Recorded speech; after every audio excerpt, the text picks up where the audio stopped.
Sweetwater Clifton, un véritable géant qui devait plus tard devenir la star des Knicks de New York. Il rejoignit l'équipe. Sweetwater adorait le soda, d'où ce surnom.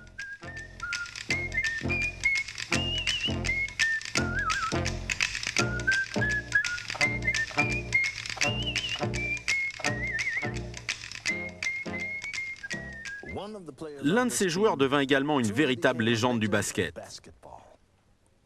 C'est Marcus Hens, le meilleur dribbleur de tous les temps.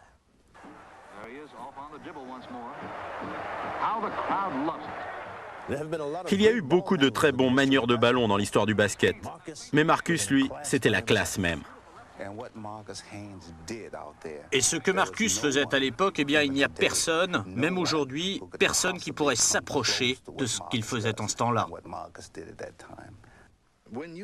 Quand vous imposez un double marquage sur un bon dribbleur, généralement vous arrivez à le stopper. Mais il fallait une équipe entière pour marquer Hens, et parfois même cela ne suffisait pas. Observez comme les autres joueurs restent statiques pendant qu'ils dribblent. Marcus Hens pouvait faire des choses avec un ballon que personne n'aurait même jamais pensé faire.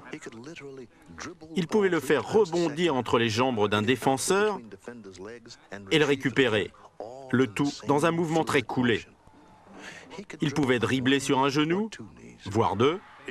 Voici un homme qui pouvait glisser sur les genoux sur toute la longueur du terrain, tout en gardant le contrôle de la balle.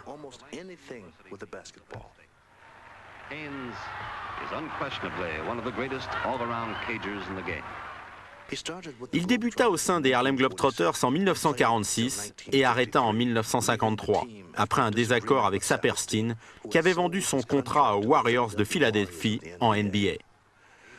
En fait, l'idée de Saperstein était de le faire jouer pour les Warriors et de le réintégrer au sein de l'équipe une fois la saison NBA terminée. Ayant eu l'impression d'être mal considéré, Hens s'en alla et décida de former sa propre équipe, les Fabulous Magicians, mais 19 ans plus tard, il rejouait pour les Harlem.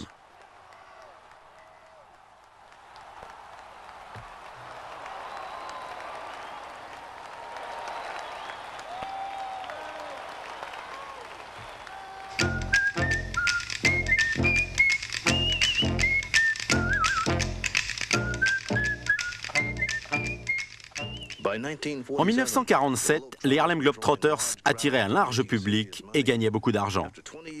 Après 20 ans de dur labeur, il n'y avait aucun doute qu'ils avaient fait leurs preuves. Cependant, en raison de leur simagrée, beaucoup d'amateurs de basket ne croyaient pas dans le sérieux de leur jeu. Quel serait le résultat, disait-il, s'ils devaient affronter les Lakers de Minneapolis et ses légendaires George Mikan et Jim Pollard? Pour prouver une fois pour toutes les capacités des Harlem Globetrotters, une rencontre fut organisée contre les Lakers. Près de 17 000 spectateurs vinrent au Chicago Stadium en ce mois de février 1948 pour admirer ces deux super équipes. Avec un score de 59 partout juste avant la fin du match, Irma Robinson, avec un lancer de près de 20 mètres, donna la victoire aux Harlem à la toute dernière seconde.